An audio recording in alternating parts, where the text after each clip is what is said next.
First, in terms of introducing our panel, I will go all the way to my right and kind of working my way in. Councilmember Monica Horton. Councilmember Horton serves Springfield and more specifically Zone 1 since 2022. Within the council, she serves on the Finance and Administrative Committee and chairs the Public Involvement Committee. Councilmember Horton is also an entrepreneur, business leader, having funded Lenica Consulting Group, is that correct? And is also an educator and a Kansas City native. Please join me in welcoming Councilmember Monica Horton.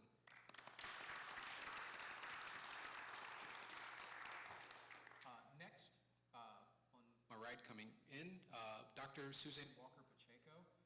Dr. Walker-Pacheco is a professor of anthropology at Missouri State University and teaches courses on biological anthropology. I think I keep turning this mic off or something. You know. Try this one. Okay, yeah, no. Teaches courses on biological anthropology and other courses. Dr. Walker-Pacheco serves as faculty mentor and advisor to the student-centered nonpartisan organization Pause to the Polls at Missouri State University, which is a voter registration initiative that began in 2019 and has helped inform voters on initiatives as well as registered thousands of individuals to vote. Please welcome me, or please help me welcome Dr. Suzanne Walker-Pacheco. And our final panelist is Ms. Paige Robinson. Ms. Robinson is a second-year student at Drury University, majoring in architecture, and serves as the secretary of Buick, which is Black United Independent Collegiate, an organization founded at Drury's campus in the 1960s during a time of social, economic, and political shifts and changes and shifts in the United States. This organization continues to advocate and serve Drury and the greater Springfield area. Ms. Robinson is from the St. Louis area. Please join me in welcoming Ms. Paige Robinson. Okay, so this particular panel and the exhibit, Democracy in Action and Education, in civics and beyond, really centers around 4 pillars of democracy, and those pillars are citizenship, leadership, service, and legacy. And these will be the underlying points of this particular panel discussion today. While we may spend a little more time on one of these pillars or a couple of these pillars more so than the others, they are all reflected in the exhibit and the trunk, so they all permeate throughout the exhibit that will be running through January. Look for those concepts in the exhibit as well as in the trunk. So again, those are citizenship, leadership, service, and legacy. Okay, those are the pillars. And hopefully through this discussion that we have here today, that you all will leave and be able to reflect on those pillars and to also educate yourself and to become a more engaged citizen, as well as being a leader and a servant to in our community. And hopefully we are all left here with the idea that we can also contribute to the legacy, the political legacy here in Springfield and in Greene County. With that being said, let's get to the questions.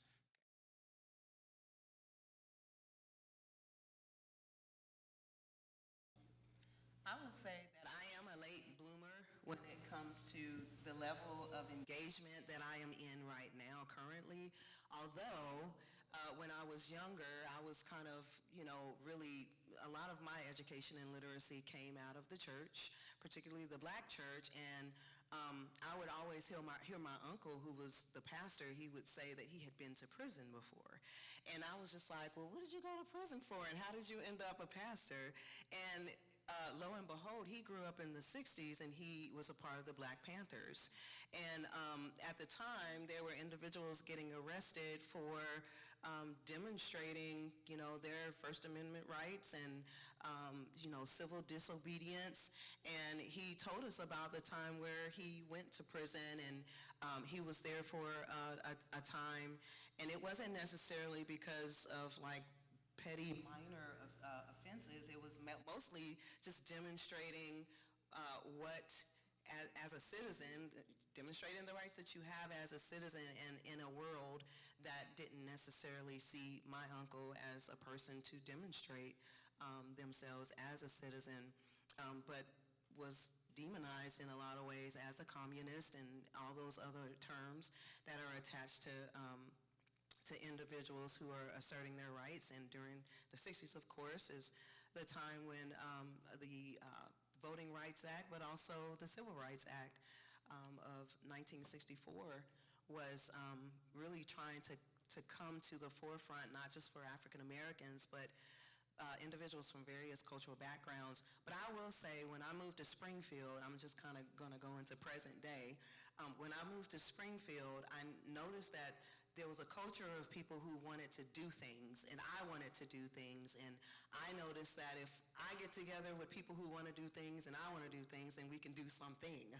And so that's what happened. Prosperous Springfield, being appointed to the Greene County Senior Citizen Services Fund Board, the Mayor's Commission for Children, Ujima Language and Literacy, so many different opportunities to really step up and yoke up really with other people who are just as active to move change. And here locally, because of the Community Focus Report, which, by the way, the 20th anniversary, we celebrated it yesterday, and it's such a great way to understand what's going on in Springfield in terms of red flags and blue ribbons. But there were so many people who have been tracking metrics. So there's literally some metrics that you can look at here. And I consider myself to be more of a data type of leader. I've been in that space a lot of the time since I've been in Springfield, and producing reports and producing different ways of seeing the feedback that the folks that we're serving, whether it's the homelessness population or whether it's looking at what is the traffic stop index, right? So I can even get into that, but we'll get into that later, just in terms of the changes that even our police department has made, being responsive to the local citizens here. Thank you. Yes. So that moment in my life wasn't one moment, and it definitely wasn't during my youth, although I grew up getting very angry about discrimination, just about racism, anti-Semitism, environmental injustices. So my thought then wasn't really in terms of taking action sort of in this way. It was more like fantasizing about beating bad people up. And as a very, very, always the second shortest one in the class, it is hilarious to think about. But anyway, so it really wasn't until much more recently that interest kind of broadened and expanded from my anthropological background, which is actually studying primates in their natural habitat in the tropics, and mostly in South America and Central America, some in West Africa. But conservation and sustainability, those interests ended up leading to having me teach about those topics and having students take action on those topics in my primates classes. And they produced these results that were so amazing, and they took this to heart. They took ownership of their projects and had this deep knowledge because it was something that they cared about. They chose the topics, and I started to realize this could be applied more broadly to more social justice and environmental justice sorts of activities. So I introduced a class, actually it was in fall of 2019, called Action Anthropology, and that's what that was about. And so it was the backdrop of, from social science perspective and social science methods, and teaching about structural issues and structural racism and inequities and kind of but from a holistic perspective, sort of both biological and I mean how our brains work and things like that, and form over time, and how early childhood influences can affect, our growing and our lives. And again, the students just stepped up. I've taught it a few times, and they've produced once again these projects where they've gone into the community, doing things, making a difference, establishing pen pal relationships with 49 prisoners in one student's project, for example, and just all kinds of different actions. And that was actually the first group of students in 2019 was what led me to, like, in the conversations with them and other students about voting, and realizing that voting is everything. Voting, democratic engagement is sort of an umbrella over everything else, all of these issues. So I had these discussions with students a lot. Why aren't more college students voting? Why are boomers outvoting all the other generations by such wide margins? And do you guys care? What do you care about? And they responded, and then in 2020 got together with me in February for a 3-hour-long meeting, but 14 students, and I just started talking, collaborating, what can we do?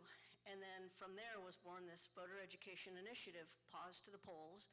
Has nothing to do with dogs. We are the Bears, right? Missouri State Bears.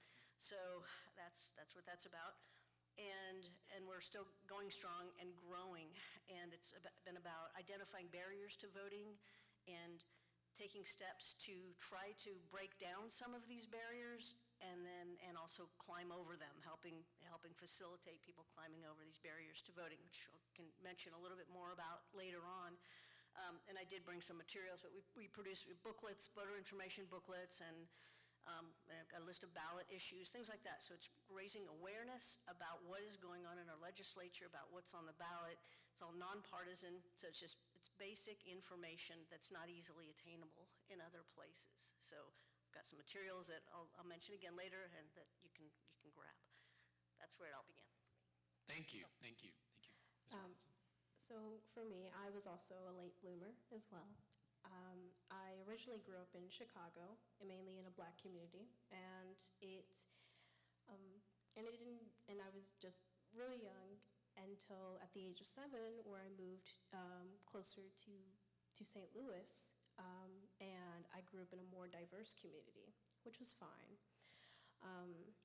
And it didn't really happen until at the age of 9, 10, where the murder of Michael Brown happened nearby Ferguson, Missouri. And at first I couldn't really grasp it because I was just like little, but I saw the people around me, like my parents, my grandparents, my friends' parents, their friends, who like had a sort of emotion that happened, and it just really took a toll on them, like, how could this happen? For those who don't know, Michael Brown, he was 18 years old when he was murdered by a police officer back in 2014. And it didn't really take, like I said, it didn't really like grasp about the idea of why he did that. But the further but the older I've gotten, the more it's been aware, like I've been aware about it, and I've been hearing more and more about murderings that have been happening, like the murder of George Floyd. That really took a toll on like the nation and beyond, and recently Sonia Massey. And the number one question I kept thinking to myself was, is this going to keep escalating? Or is it going to go at a constant state? Are we going to decrease eventually? And what can we do to stop it? What can we do to not let it escalate to a further point? And so mind you, I am not really like as educated on it, but I really wanted to know more. And so my grandmother, who I will also mention later in another story, she really helped me understand a lot about like police brutality and just racism, anything that isn't right in the community at all. And she was also really big on Black culture. She still is to this day. And I also found out that she and my grandfather were part of, were really big on the Black Panther movement back in the 60s. And she really takes like civil rights to the heart. And she not only does that, but she tries to educate me about the issue. And so now here being a jury,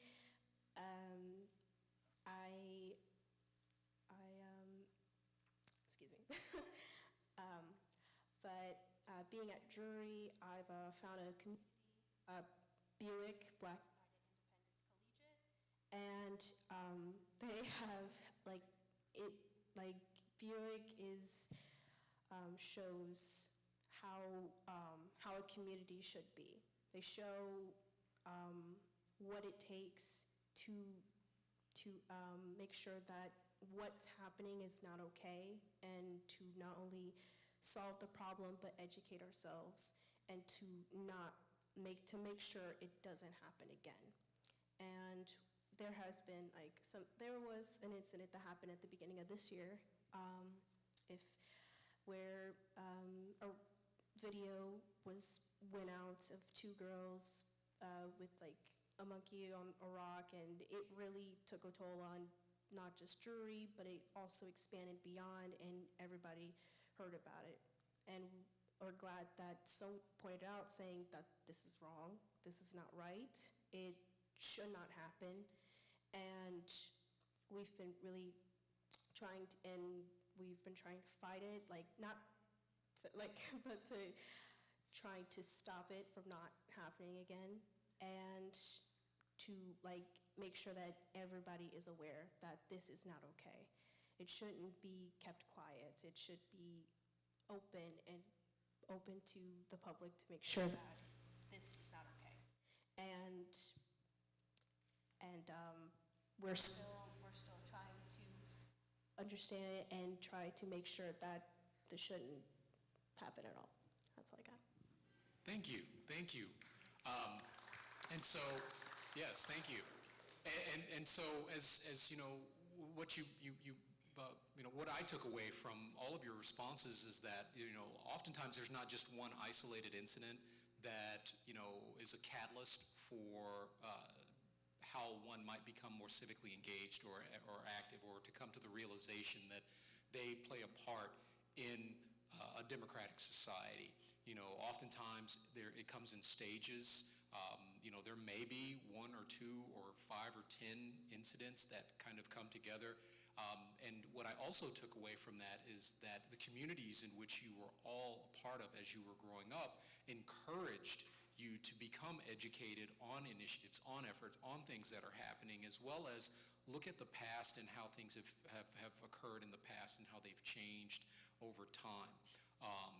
Whether that was, having a relative that was involved in the Black Panther movement, or someone that was close to you that was involved in the Black Panther movement, or, your school, or, whatever community you were a part of.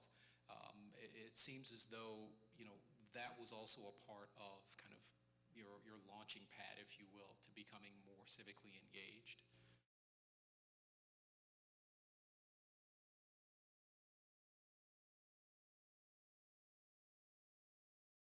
Right.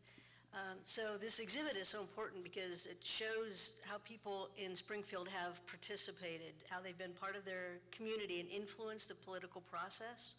And within Springfield and beyond Springfield as well. And it's a great educational tool because just highlighting the significance of civic engagement, but then also delving into historical events that help shape our world today. So looking at the then and the now, and including things like the suffrage movement and civil rights activism.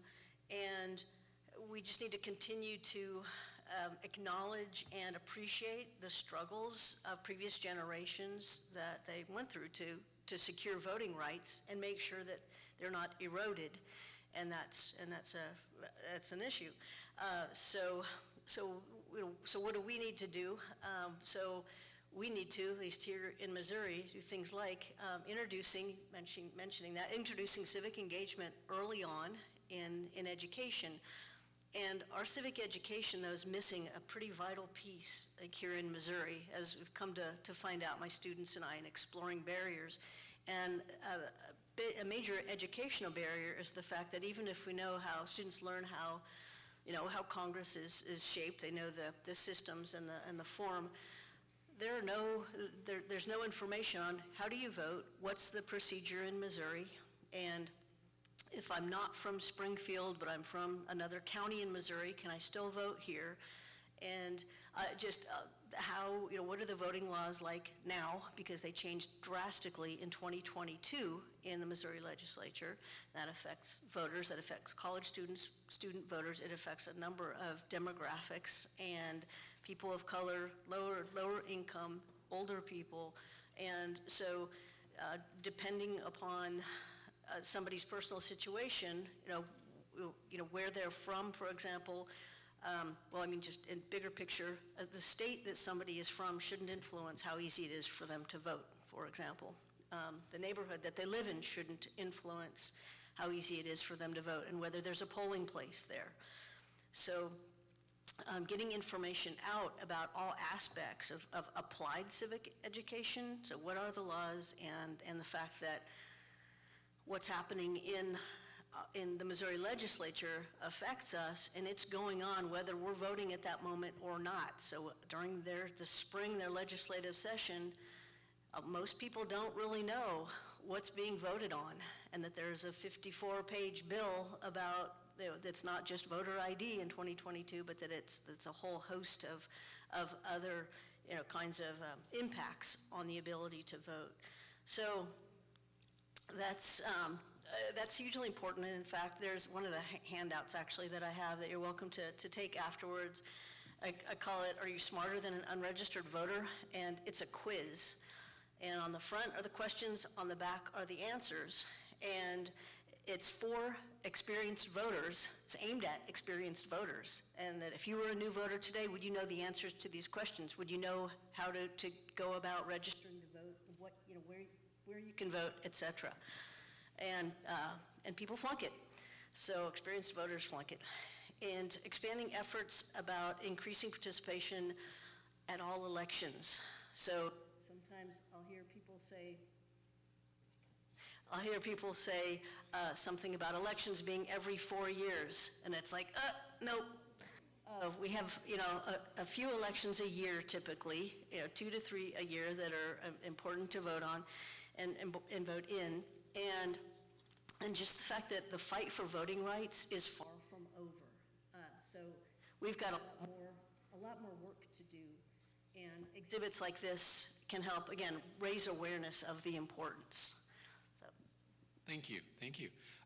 Ms. Robinson, in terms of, the exhibits and, how can they help citizens of all ages understand the importance of civic engagement and in particularly voting rights and activism? I am not really familiar with Springfield, and I am still learning on the process of voting. And even when I was in school, they didn't really teach as much about voting. They went on down on the Constitution. They taught about certain rights that happened, but they didn't really touch down on how to vote, when to vote, what to do to vote, how to be registered to vote. And that could be really confusing. That could be really confusing to find out when it's time to vote. I'm just this year, I am still now that I'm at the age to vote, I am still learning on still how to vote. No, that's absolutely, and also, if I might add, in terms of activism, the organization that you are a part of, it was an outgrowth of activism by students of color at Drury. I mean, that organization is kind of, a historical example of students being active on campus in response to what was going on in Springfield and on their campus at the time. How can we come together to create a better environment for all of our students, especially students of color who have been marginalized in Springfield and on campus. So, even your organization is kind of speaks to this, and, and there may not be an exhibit or an example of an exhibit on display, but that is something that is very real and very tangible. And another thing I would like to add is I just recently found this out as well, that Oliver Brown, he was a lead plaintiff of one of the 13 plaintiffs in the Brown v. Board of Education. And his church, Benton Avenue AME Church, it's on Drury campus. And it astonishes me as well that his daughter, his youngest daughter, Cheryl Brown, she went to the school right across the street, which that's also very interesting. Yes, absolutely. Thank you. Council? So most of what I know just locally, I love this exhibit that we have here. It's visual, it's colorful, it's interactive. Puppet shows can always go a long way, and just in terms of, mock voting, mock city council meetings. In fact, we have Springfield Public Schools here locally they would typically bring a group over to the city council, and they would do a mock city council meeting that was related to whether or not we should have a Buc-ee's, or whether or not we should ban pit bulls, and those healthy debate, I think, is so important for our young people to be a part of, because everything isn't black and white, and there's both sides of an issue, and to what extent do you reach a decision by which, okay, we're going to make a decision that's going to impact many people within the city. But I will say that in terms of just, and I know we're not on the intergenerational component yet, but you did mention all ages. I really like opportunities such as the Black History Summer Academy. Everything that I know about historic Springfield from the African American perspective I learned it through our community elder, Gwen Marshall. And she is the leader, as well as Dr. Rosalind Thomas, who's in the audience with us as well. And through that educational experience, which is for kindergartners all the way up to adults, like, you have the teachers who are there really doing things around the theme, and then we come back together. We have this huge celebration around high school graduates, and kind of like a rites of passage type of thing. And so the way that people learn, to me, is you really have to turn it into an experience for them. And so for Black History Summer Academy and learning about Councilman Denny Wayne, who was a part of the civil rights, the local civil rights scene here in Springfield, and the youth chapter of the NAACP. Like, these are entities that are still going on today. They have a role in what we're seeing today as we kind of move into, March for Our Lives movement, as we move into Black Lives Matter, the movement there, and so many other movements. You see even things going on with the labor movements today, things that we are not typically used to seeing, and it's just like, wow, look at people exercising their rights as citizens and wanting to negotiate what their experiences are, whether it's in the workplace or whether it's in their neighborhoods or in interacting with the authorities that be, or whether it's in our schools. And so across the board, I think we all have a role to play. And specifically for adults, though, I think we have a role to play in terms of making sure people get the right information and engaging with our local media. I think that that's a pillar as well of our democracy in general. And then understanding connected to voting is also the administration of voting. And that is becoming a poll worker, that's becoming an election judge, that's committing to jury duty if we're talking about the courts. So every citizen, we have a right to a fair trial. We have a right to have a trial amongst the jury of our peers. And if we don't have a jury of our peers who wants want to step up and do jury duty, which is that's a part of citizenship too, and a lot of times we try to escape that, but somebody needs a fair trial out there. There's disparities out, like real disparities in our judicial system in terms of who can get a fair trial, who can get some honest and fair sentencings, and so we need for our adults to step up and to be aware of jury duty, election judging, and all those sorts of things, and so I'll be quiet now. No, thank you so much, and very much appreciative, and that's a big part of the beyond. So, oftentimes, when we talk about whether it's civic engagement in a general sense or, being political, and I'm using air quotes here, oftentimes it gets reduced to voting, but there's so much more to it. Than whenever you are politically engaged than simply voting. And it is extremely important, not trying to take away from that, but serving on a jury is extremely important when your number calls. And as you have said, it's like, oh man, do I really have to do this? Can I figure out a way to get myself kicked off this jury duty? And, but that is absolutely our civic duty. And if we have the opportunity to be a poll worker, I've volunteered as a poll worker before. My mother is currently doing it. And so there are a number of ways in which we can be civically engaged. So thank you very, very much.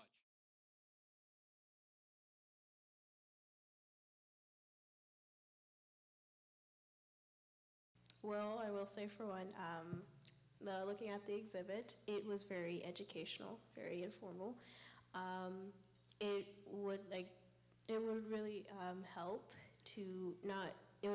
to help educate students K through 12 and even beyond that, like college students, because the exhibit here, it shows that it starts from square one, and and not only that, it'll help lead you to certain parts of history that happened, like women's suffrage and the Civil Rights Acts, and books that you can navigate to educate yourself on these.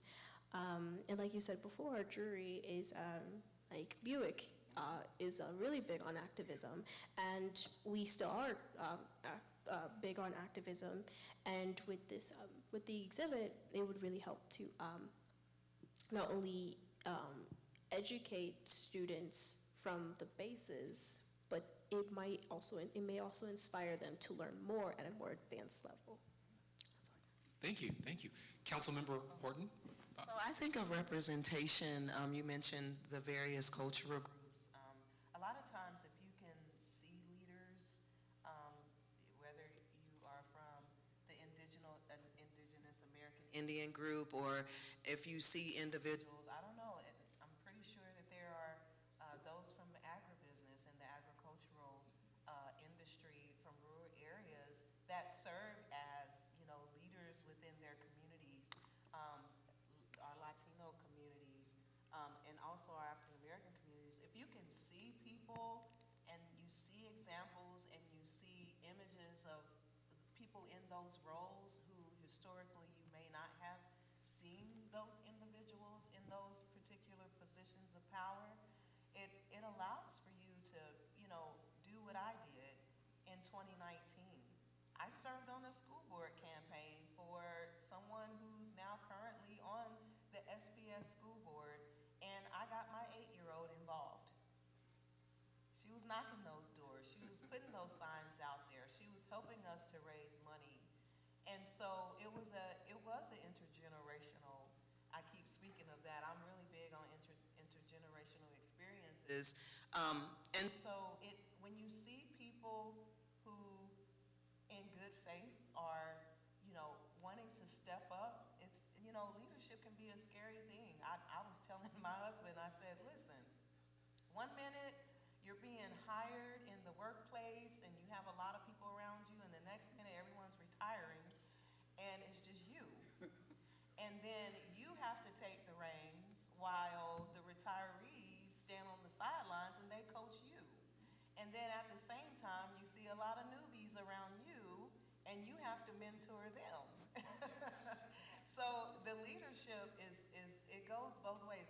It's from top down and it's from the bottom up. You have to be developing leaders, emerging leaders. You have to be learning from our seasoned leaders. And so, as a person who I call myself, I'm in a sandwiched generation. I'm kind of in the middle.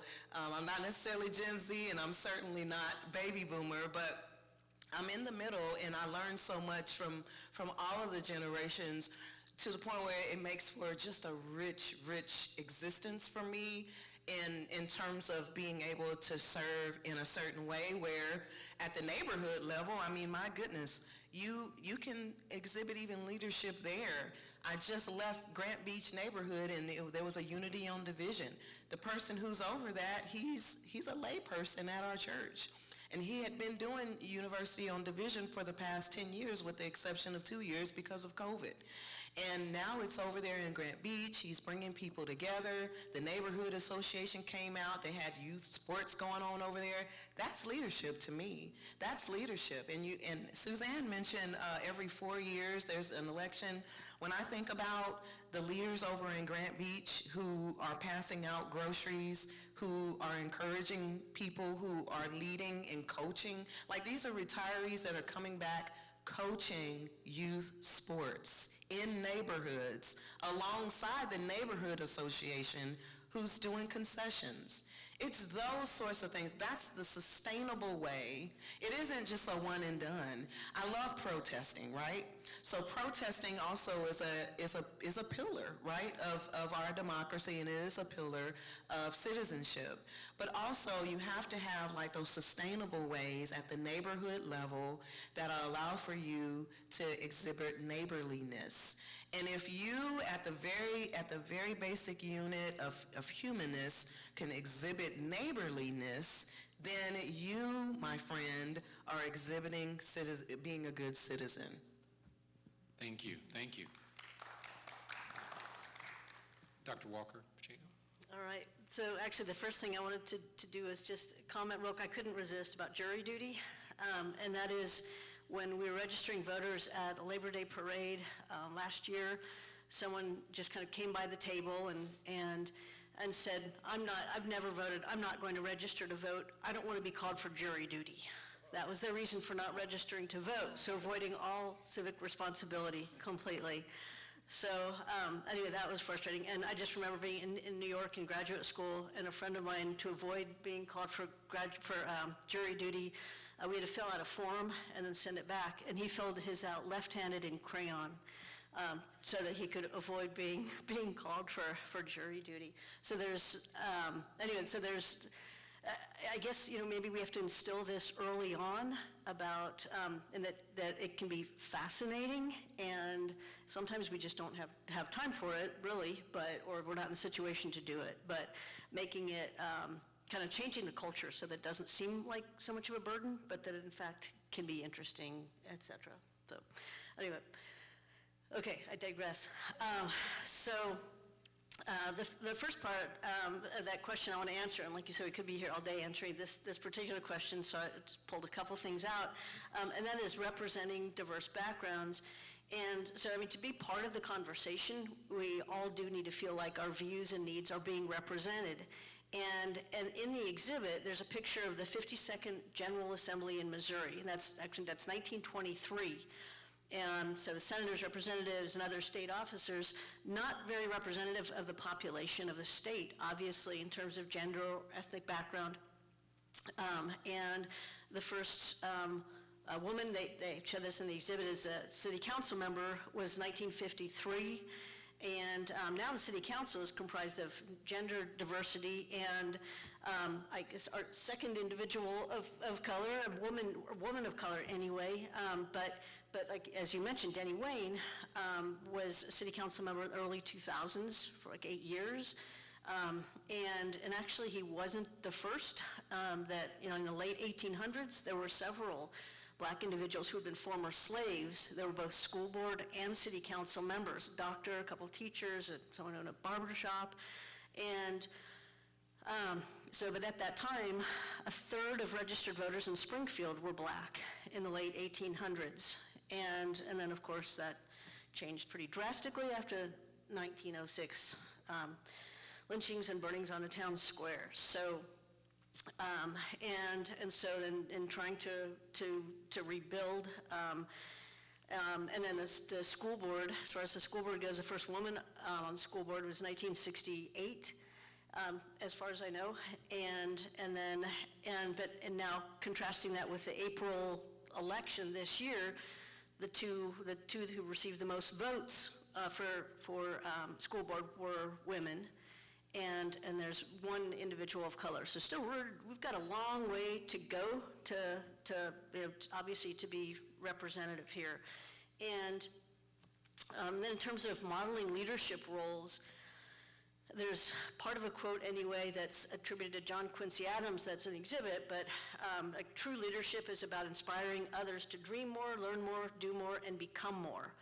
So I do see as a leader, as someone not who tells people what to do and gets followed necessarily, but someone who facilitates collaboration and who helps nurture individual skills and abilities to contribute to the general good. The greater good. And I'm very action-oriented, especially in these last several years after those classes and seeing what students do. And so I'm always just thinking of, well, there's this issue, what could we do about it? And that also helps us keep, from being too angry or depressed about things if you're taking action on it. And so it's kind of, it's sort of addictive, actually, in a good way, of taking action on things and being involved. And you can infect others with that, and it's actually a good thing, and it's really rewarding to see. But this exhibit highlights the fact that leadership is not just about words, but it's about activities that encourage others to take steps towards achieving goals. And there's like some national leader panels in the exhibit, and the thing that we all have to keep in mind is that these are people, and just like us, and that leadership. Like there's a quote: "Leadership isn't limited to those with formal titles or positions of power." And so these are things that anyone can do. Anyone can create and build, and they typically don't do it alone. And so anyway, it's expiring. One thing I liked to do was a civic challenge on there on the exhibit, like plan and lead a group of friends in an activity that is new to all of you. And I'd take that even a step further and think, even kids, think with friends, what's something that we could make better in our community? There's no limit on when kids can start looking at the community focus report, or they can start thinking about the fact that, oh no, I see a lot of stray dogs, or whatever, but about raising awareness. And there's so many actions that people can take, and groups of even young kids can take, that's putting that mindset in there, and then also realizing this, like, who you gonna call thing of, like, if there's street lights are out, if a road is bumpy, you call city council. And I'd done that in the past years ago, a really bumpy road that I was constantly riding my bike on to campus, and I mentioned it to a former city council member, Cindy Rashevsky, and she said, I'll look into it. 3 weeks later, they were resurfacing that road, and she said that the comment was, I don't know how we overlooked that. But a lot of people don't know necessarily who to call, and so that should be part of what, the awareness that we can raise about those things to make a change. Thank you. And I think something that that all of you mentioned is when it comes to engagement, there is, and I think this is a big part of it, is civility. And so approaching conversations not necessarily from an adversarial perspective, but how can we do this civilly? We might disagree, but we're all a part of the same communities. We're all human beings. We're all citizens here, and we all have rights, and we should respect those rights. And so having civil engagement with individuals, as a part of this. And I think that that's a big part of the leadership component. Leaders, tend to foster, at least a good, effective leader has a tendency to foster civil engagement. We can have a civil, fruitful conversation and figure out how to solve issues in society. So, but thank you.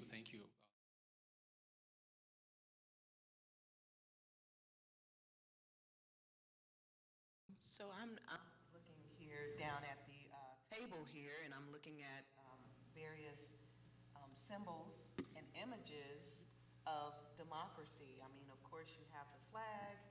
Of course, you have books, and you have, I see a donkey down here. I don't necessarily see the elephant, but I see the donkey down here. And so I'm thinking about just, this is the legacy part, right? So how do we leave a legacy of voting? How do we leave a legacy of being civically and engaged in our community? And again, that really comes back down to what are those images, who are those people in our community that we see that exhibit those qualities? And what are those qualities? It's an individual who has tenacity. They have perseverance. We have to persevere, because even though, and we see that here with the election that's coming up, even though you might have secured rights in one area during one period of time, but some way, somehow, those rights aren't always guaranteed, because you have situations and you have different viewpoints that will compete. There's a competitiveness to the viewpoints of democratic ideals and ideals when it comes to morality, when it comes to what is right and wrong. And to the extent that you have visible individuals in your community, to the extent that you have organizations within your community, and we can name them all, they're all represented around us, we need to continue in their legacy and have a commitment to improving upon the past, improving and changing with the times. If we know that, if a 18-year-old doesn't necessarily know what to do to, register to vote, maybe we should be talking about automatic voter registration in the state. Maybe we should be talking about pre-registration for 16 and 17-year-olds.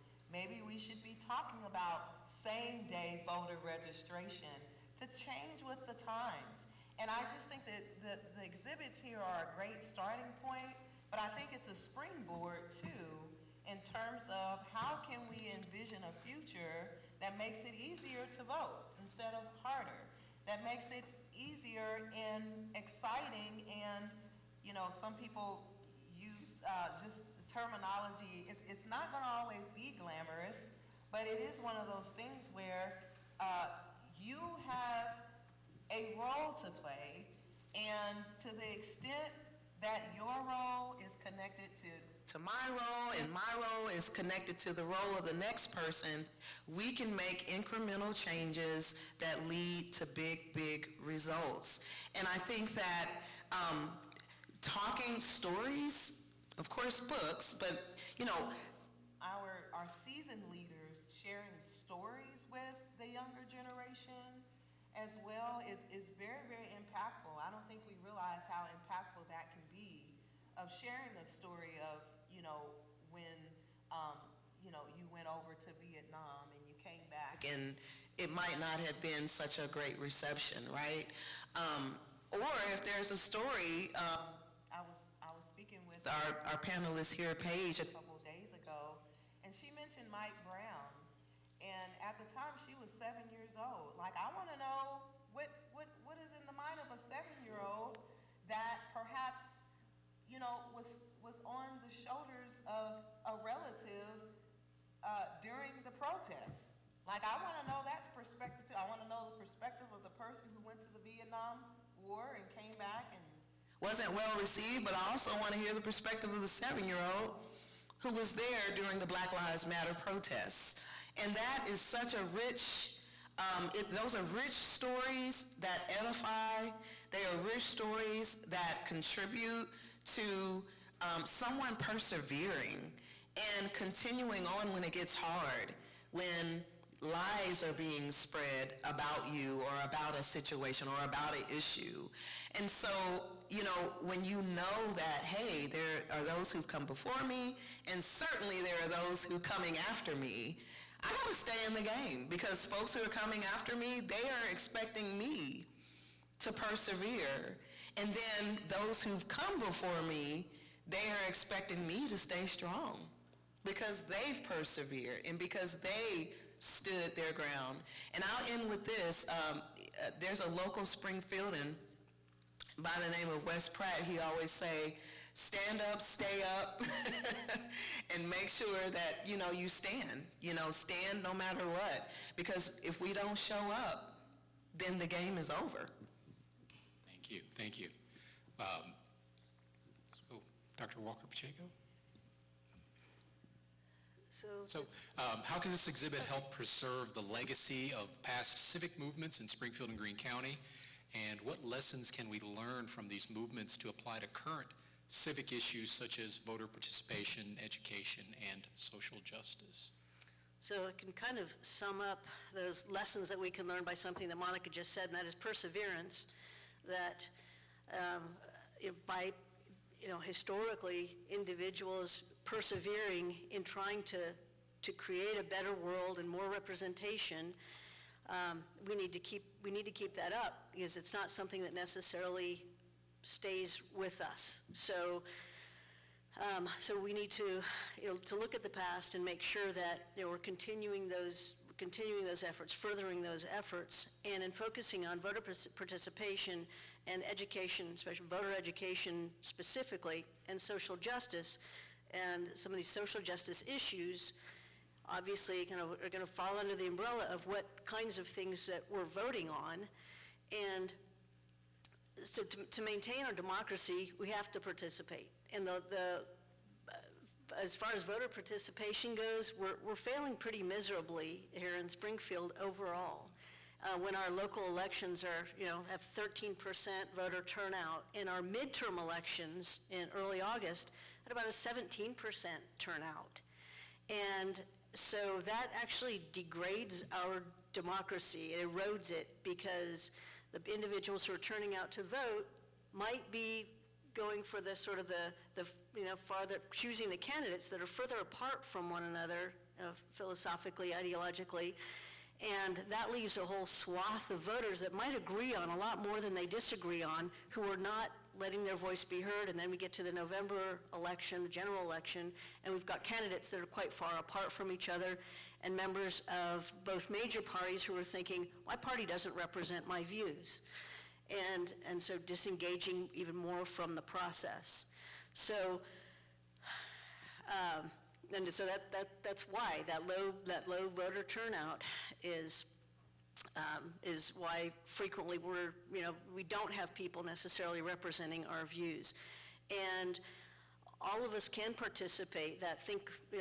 It's in the exhibit there, Think Global, Act Local.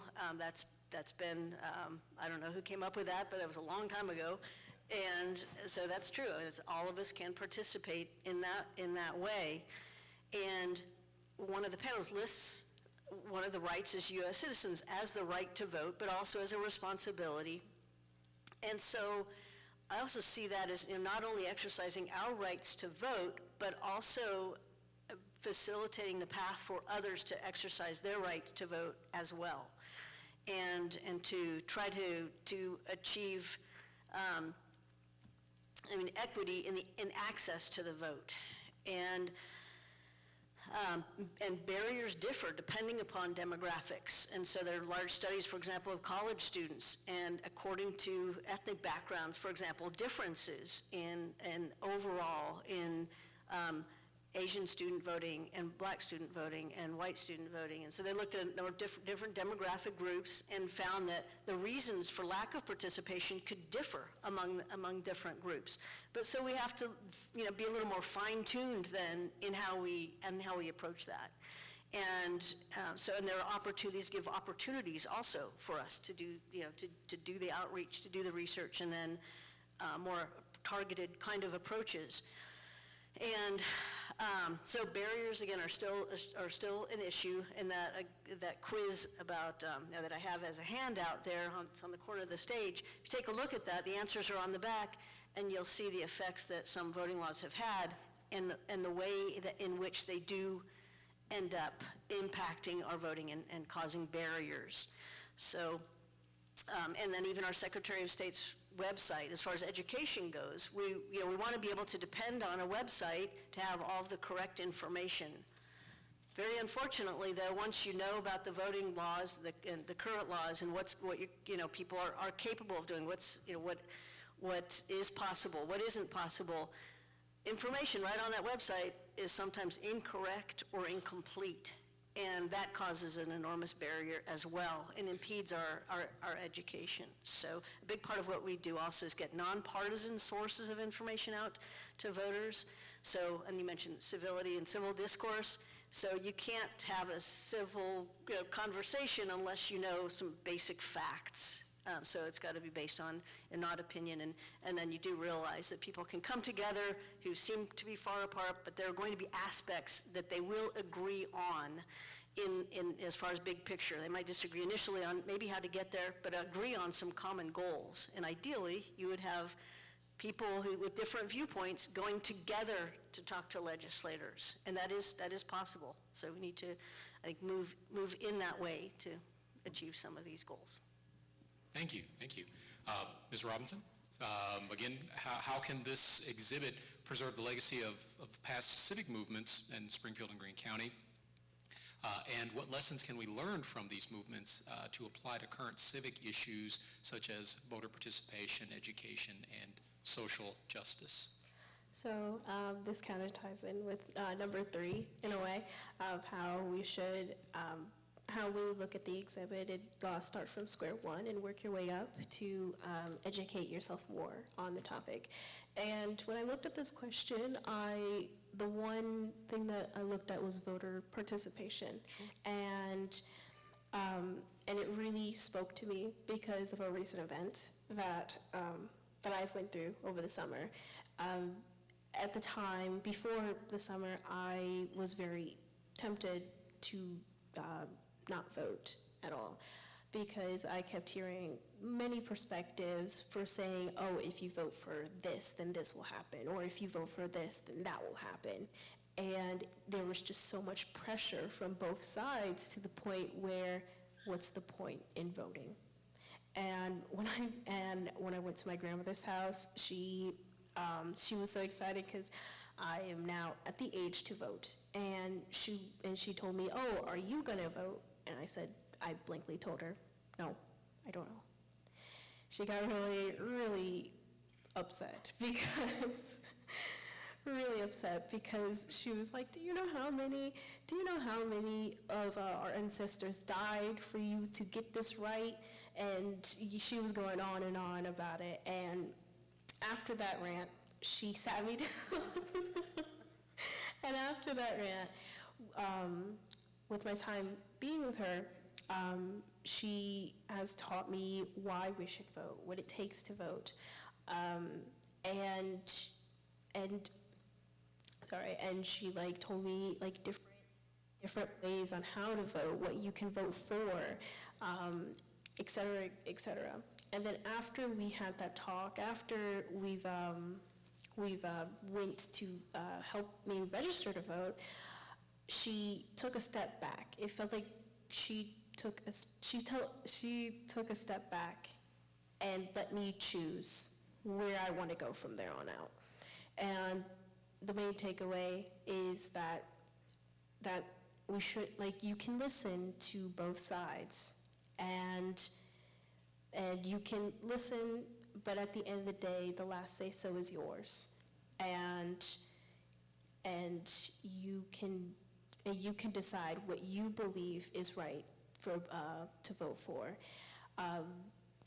But for Springfield, like I said, I am not familiar with Springfield, but this exhibit not only it really, really helps, and to just let others know, let college students, even let the younger generation know that yes, you can listen to one side, you can listen to the other, but at the end of the day, the last say so is yours. I will take a step back, and it's okay whether or not you are with or against my political beliefs. Thank you. You know, and kind of, you know, leaning into this particular question and your responses, something that, you know, a couple things that stand out to me. One, you know, the exhibits oftentimes will show a snapshot in the past. They will show a moment in time. And, you know, those moments in time, while, you know, they should be celebrated, I mean, these are just my opinions, you know, when it comes to kind of looking at exhibits, and I'm a historian. And so I can appreciate the valuing of moments in time. And even to some degree learning from, you know, how things transpired and how things happened in the past. But that also means that, you know, we can continue to improve upon the things that we have. We don't have to be stuck in the past. And, you know, to some degree, trying to recreate the past creates more problems than it does by, you know, hey, celebrating the past, celebrating what we have or where we've been, but how can we go forward? Because society changes, civilizations change, people change, groups change, dynamics change. Nothing stays the same. And so, you know, we have to be willing to kind of lean into that and understand that things are going to change, you know, when it comes to, you know, the past. And also, you know, again, something else that, you know, this whole exhibit and Democracy in Action says to me is that this is about choice. Individuals in a democratic society have choice, you know, and I believe it was my wife who was telling me this story, who was out in the audience, that when, I think it was your grandmother who said that when she went and voted, when she was able to go vote, it didn't matter what anybody else said. She was in that booth by herself, and she could make whatever choice she wanted. She controlled that. And that is one of the beauties in being in a democratic society. You have that power. You have that choice. And unfortunately, so many of us have forgotten that. We've lost sight of that. And I think that this particular exhibit really kind of speaks to where we have gone and how we have progressed, but we have to keep pushing forward. So,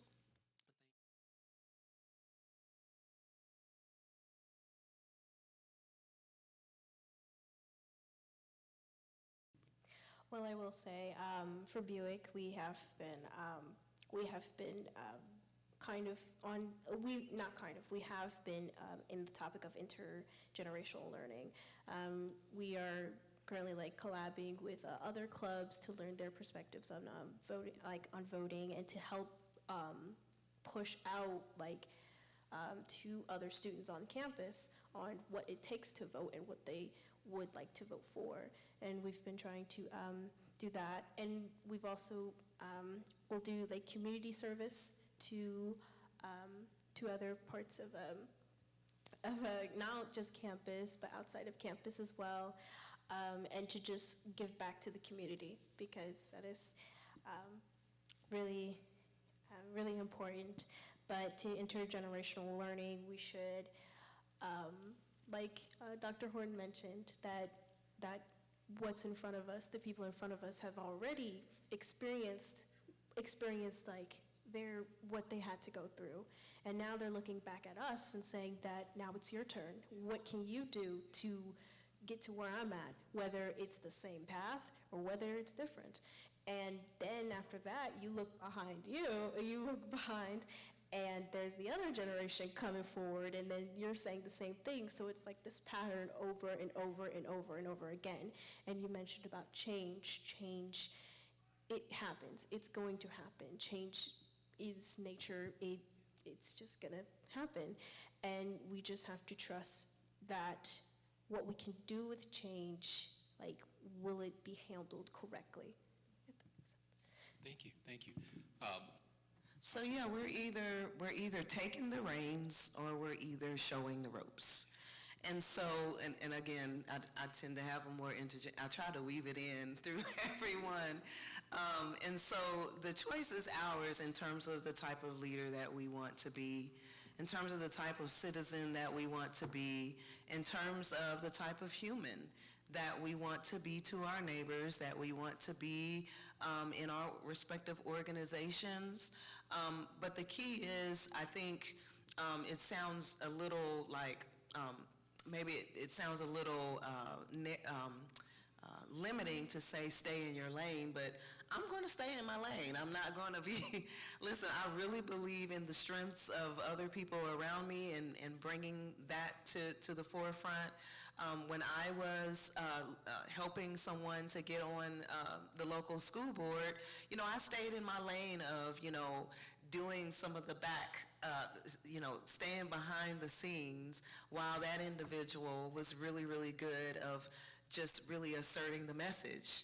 Am I a great messenger? No, not necessarily, but I certainly admire the person who is a good messenger. And so recognizing the strengths of others, I think, is a key thing about leadership.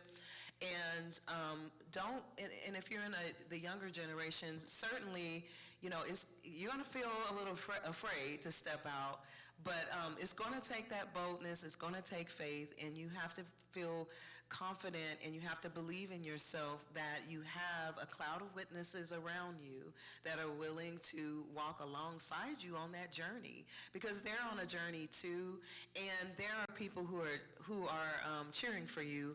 They're not only coaching you on the sidelines, but they're also your cheerleaders, and they're cheering you on. And even when you fall, and even when you make a mistake, or you didn't say something the right way, or you did something that was off kilter, it's one of those things where you still have people in your corner, and you really have to believe that for such a time as this, that we are the answers to the problems in the world, and we can't wait for someone else when we know the power is in our hands to do whatever part we're able to do. And so again, we're either taking the reins or we are showing the ropes. And you have to really go back and forth between both, because that is just the lot. It's almost like the cards that you've been dealt, whether or not you want them or not. You're going to be in that position. And so lead well. Thank you, thank you. Thank you. And Walker Pacheco? All right.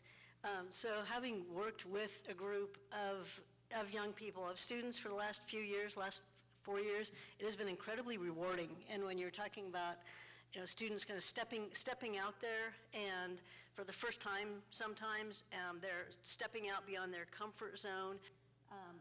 Paige, you might be able to relate to stepping outside of your comfort zone by being here today, which is absolutely awesome. And you're doing this is just hearing your words. It's just inspirational, but the innovation, like the collaborative aspect, where you've got these innovative ideas and references to things that it's like, what are you guys talking about?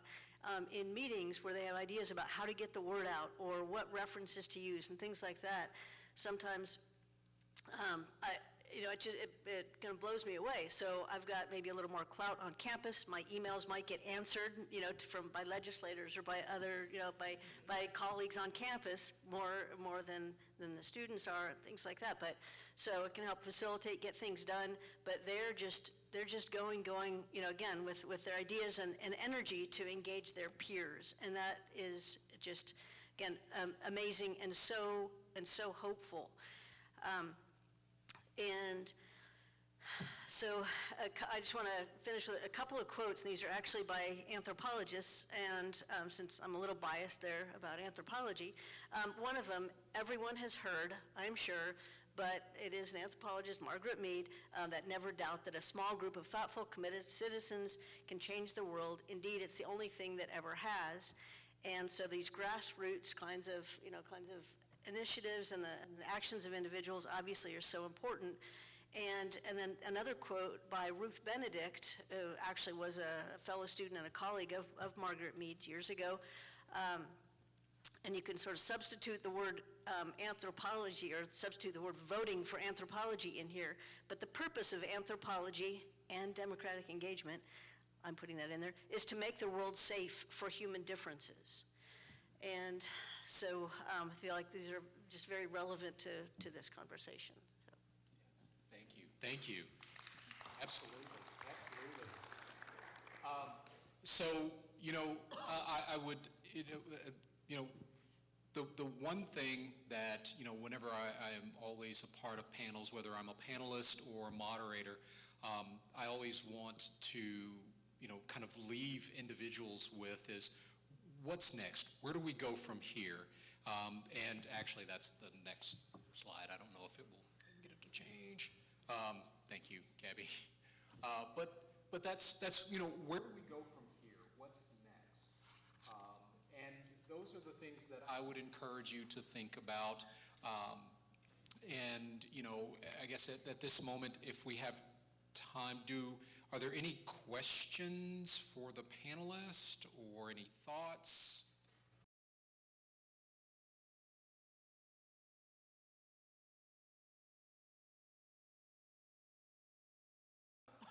That is a great question. That is a difficult question.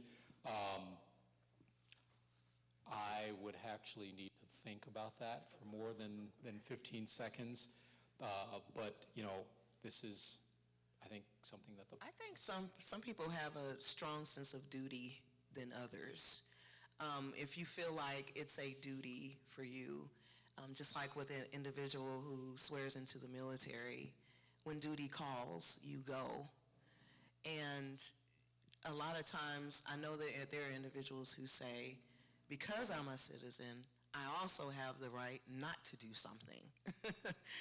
And yes, that is their right. But I think that there are some people who feel a sense of duty.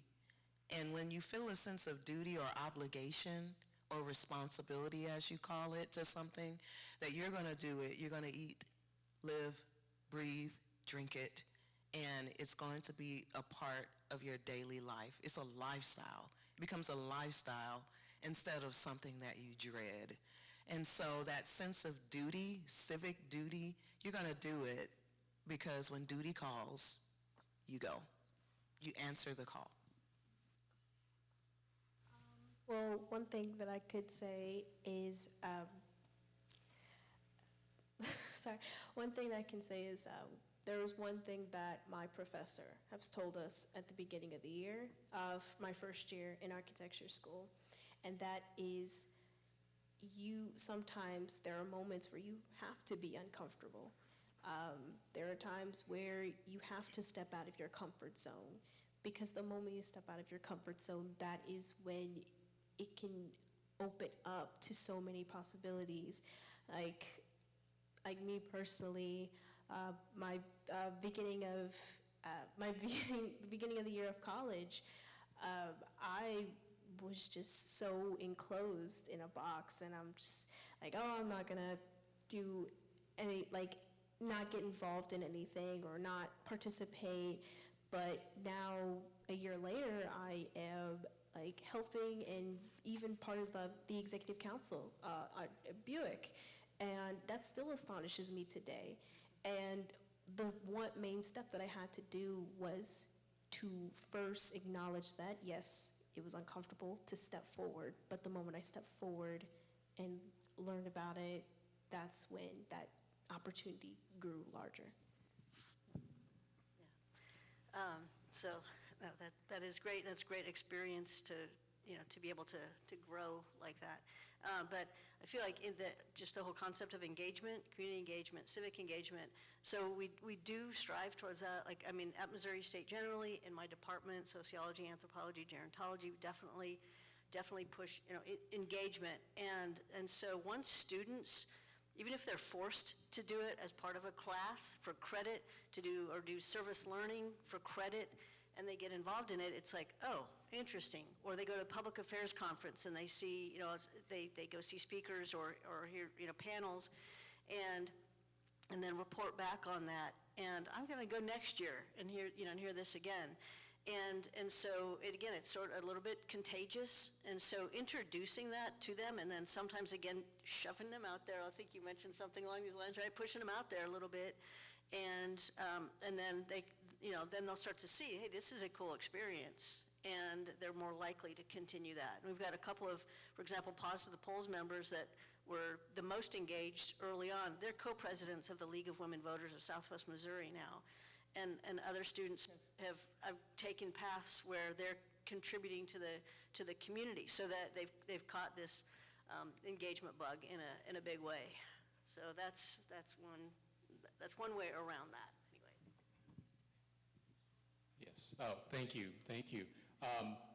And if I would, can add to that after having been able to think for a few moments, I think that is a tough question for some people to answer.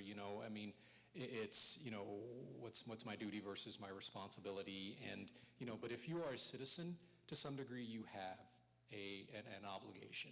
If you are a member of society, there are things that we as active members and as individuals that are a part of society, we just do. We are just supposed to do. That is the obligation of being as a member of society. Now, granted, we do have the freedom to choose whether to engage or to disengage or to not do those things, but that comes with consequences. And, for people that are, trying to navigate that sense of duty versus rights, I mean, I think starting at a younger age and, with something along the lines of the particular trunk to help people understand, not only do you have this right, you have a duty to do this as a citizen, and starting at a younger age and helping, children and their families understand as they are raising their children, not telling them how to raise their children, right, but at least letting them know that, look, as a member of society, as a member of this nation or of this community or whatever the case may be, you have a civic duty. And if you learn anything about history in terms of the political foundations of the nation, that was always a part of the conversation that they had, that this was a civic duty. Now, it was limited to property-owning men, in particular property-owning white men, but they still felt that there was an obligation or a duty that they held, and that has always typically been a part of that long-standing conversation as individuals have become civically engaged, and rights have been a part of that.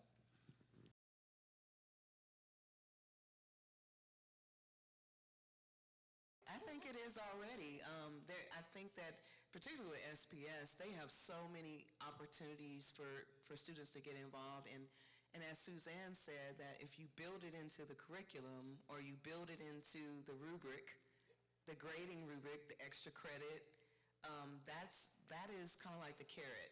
It's a carrot, and it's a gateway into this wonderful world, opening up your mind to a world that is not your norm necessarily, but look at what is possible once you've tasted and you've seen, and then you want to go back over and over and over again. I think that there's a lot of opportunities I know my daughter, she goes to Parkview, and Leadership Springfield did a civics 2-day excursion into civic engagement with the Parkview students. I think it was in connection with the History Museum the History Museum. And I told you she started at age 8 working on school board campaigns, and she's 14 now. And when she was a part, it was this year in August, when she was a part of that group that went over to the Bush building, and I think they were talking about pit bulls. I think that was the actual topic on whether or not to ban pit bulls, and she rose her hand, and she was just like, I'd like to be a city council person. And so she participated in that way, and she came home and talked about what it was like for people not to vote like her. And I thought that was something that was a takeaway that everyone is not going to think like you, they're not going to vote like you all the time, everything's not going to be unanimous, everything is not going to be a consensus. And when that happens, what do? You know, that's a part of the civic part too. You concede. Yeah, I can get into that.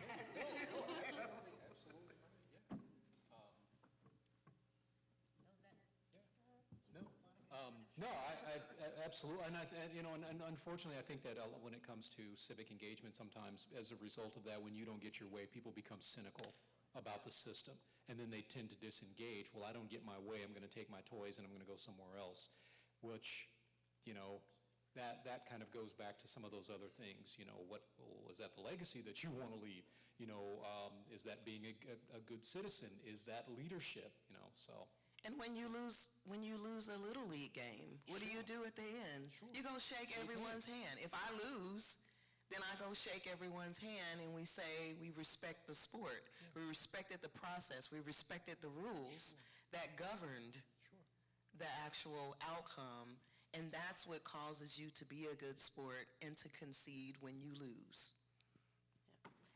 Actually, one thing to add to that, though, too, is to realize that if there's a vote and it's like a 53-47 split or something like that, that's 47% of the population, though, that feels a different way. And so just acknowledging that, and about the diverse viewpoints and working towards maybe solutions that, more, that might be more sort of equitable or compromises or something along those lines. But that's still a big percentage of the population that doesn't feel the same way, so.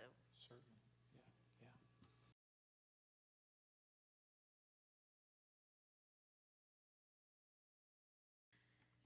That's a really good question, and that's definitely something that we work towards. So, for example, we have curriculum that a number of the first-year classes, like instructors, actually have their students do, and part of that is all about personalizing voting. And they note down what issues are important to them, and then we can show that, hey, there are ballots out there in the U.S. that have these issues of importance to college students, so that most issues that people care about are votable issues. So personalizing it is a big part of it. And then trying to make the laws known to people also, that you are part of this community, and so we try to get that across as much as we can. We do what we can. We deliver our voter information booklets actually to about 85 sections of first-year classes. And so there's this GEP Freshman Foundations classes, and then the Honors College version of that, about 85 total. And we personally, the students are running all over campus, delivering these booklets and giving short PowerPoint presentations, letting people know, you live here, you can vote here. If you're eligible to vote in Missouri, then you can do that here, and then telling them how they can do that if they want to do that. So that's one of the main things. There's not a way to since we don't talk about issues or the fact that rural areas versus urban areas, you might have very different kinds of issues or be on different sides of those issues. We don't get into those, and so. We have had forums where candidates have spoken about those things, but it's mostly just increasing the accessibility to the vote, showing them how that if they're from outside of this area, they can vote here, and how to go about doing that, and supporting that. I don't know, did that sort of answer your question? Thank you for your question as well. I would like to use the example of earlier this year. There was a mayoral race in Willard. Yes. And one of the individuals won by one vote. Actually, Or was it? It was a tie vote. It was. And They had to have a runoff election, and they had the runoff election, I believe, in June or something like that. And I think people paid attention to that race when it was like a 50-50 split, or 50%. And the thing is that a lot of times you have a lot of folks on the rolls, voter rolls, who are registered, and then when you see the outcome of the vote and how narrow those margins are, it's almost like, man, if only 500 people would have voted and realized that it's the numbers. Now, I understand there are some races that are landslides. I get it. And sometimes it feels like it's an uphill battle. But we're getting in a time now, particularly in this area, I believe, where the races are going to be so close to the point where every vote is going to matter. I remember when the school board candidate that I was campaigning for, you know, she would always say, I need your vote. Your vote does matter, because there were individuals who were saying out they were not. She had to face, and a lot of times we go into communities where we face individuals who say they're not voting. And so she would appeal to that person and say, I need your vote. She personalized it, like, I need it. And here's the reason why. Those margins are so narrow.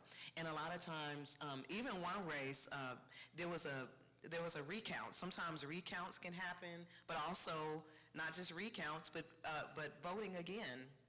And so it matters, but it doesn't look like it, but it is math in a lot of ways. And for concrete thinkers, they understand that 2 + 2 is 4. They may not understand 2x + 3y = z, but they do understand 2 + 2 is 4. And it is, based off of the numbers, those margins can be really, really close, and it can be the difference between that student's vote and, you know, that senior citizen's vote that maybe perhaps due to circumstance that they were not able to participate. Thank goodness for absentee voting, which is going on right now, by the way. But I always love the no excuse absentee voting, because I never wait until the day of the election. It's always going to have to be before for me.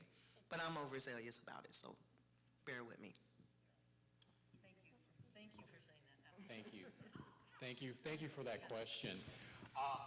And at this point in time, did you want to talk about the trial? Yeah, I was going to actually introduce Jill, and Oh, please. can we get some So- new audience members? So, But yeah. thank you all very much for our panelists. Thank you all for your time and your expertise and your contributions. So, and thank you all for your questions. At this time, I would like to turn it back over to Whitney. Yeah, thank you so much. Yes, thank you, Councilmember Horton. Thank you, Dr. Walker-Pacheco, and thank you, Paige Robinson, and of course, Dr. Marlon Barber, for such an insightful conversation about what civics means. And everyone on the stage is helping to inspire citizenship in our community, from your daughter, who also wants to be a city council member, to your students and to your peers. Thank you so, so much.